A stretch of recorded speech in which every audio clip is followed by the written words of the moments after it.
here today at Lynn University to speak with Whitney Sharpe, who's not your average college freshman. At the age of 19, she's already a top-ranked cheerleader, an avid volunteer, and admired by many girls around the nation. I'm lucky enough to get to talk with her and learn a little bit more about her new ventures. Whitney was nice enough to invite us into her room. So, Whitney, how did you decide to come to Lynn?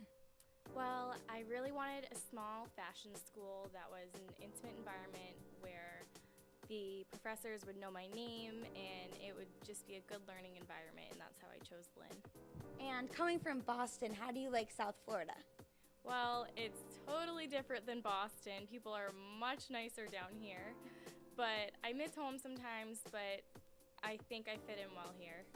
How did you get started in cheerleading? Well, my best friend when I was little, she and her mom, who was the coach at the time, totally convinced me to do it, and I fell in love, and it took a lot of talking to my mom, but she finally let me do it, and I started off in Pop Warner. And then how did you make your way to Worlds? Well, that took a long, long time, but finally, after I did Pop Warner, I got into All-Star Cheering, which is higher up, and I was on a level 2 team first, which is one of the low levels, and then each year I got better, and then I finally got to the level 5 team, which is the World's team. I know that with all your success in cheerleading being super busy, you still found time to give back to your community. Can you tell me a little bit about that? Well, I'm involved in lots of organizations, but my favorite right now is Dress for Success, which is an organization that empowers disadvantaged women to go out and get jobs. And what they do is they give them an outfit to be interviewed in, and they also give them basic interviewing skills to help them get that job. And once they get the job, they'll give them a week's worth of clothes to go to work in. And they'll always have something to wear, and when you look good, you feel good. I like that empowering women type thing, like the Beyonce. Beyonce. Okay, so I also know that you're transitioning out of cheerleading. You're about to start something new. So can you tell us about your new ventures? Certainly. So one door in my life is closing now, but I'm so excited to have another one open up, which is pageants. And I love it because I've always been really involved with my community, and this is just another way to do that.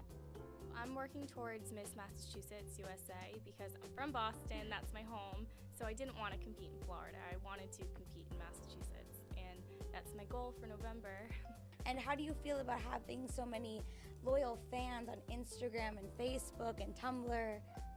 Well, it's crazy to think that many people follow me, and it's cool, it is cool, but that's why I try to be such a good person, because I know that I do have little girls watching.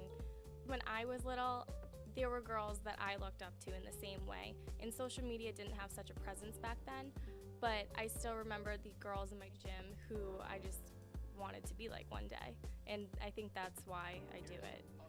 So to prepare you for the pageant world, give me one quote that you live by and why. It would definitely be, life isn't about waiting for the storm to pass, it's about learning to dance in the rain. And that's because one of my old cheerleading coaches, who everyone just loved her, I adored her, she was my role model, she passed away of cancer, and that was what she lived by, and so she's my role model, and that's why that's my favorite quote. Aside from cheerleading, I know you've done a lot of modeling work. Can you tell me about that? Well, I started off when I was little, just doing little commercials and everything, and then I stopped for a while, and then when I got into high school, I started with a company called Varsity, which is the world's largest cheerleading company, and it was an honor to get to model for them, and I was actually their cover girl in 2012. What do you think is the element that keeps you going? Honestly, that's a tough question. I really think that it's my fans, if you want to call them my fans, my followers. I'm a fan. Little girls who want to be successful in life. I'm certainly by no means the best cheerleader. I'm not whatsoever, but it's great that people see what I do in the community and in cheerleading and pageants and everything, and that they look up to me. As a freshman in college, you've already accomplished so much. What do you think your #1 goal would be for the future? Well, I'm only 19, but I certainly have big dreams, big goals, but right now I just got to focus on myself, and I want to be a better person than the one I was yesterday. I think that that's a goal that everybody can attain.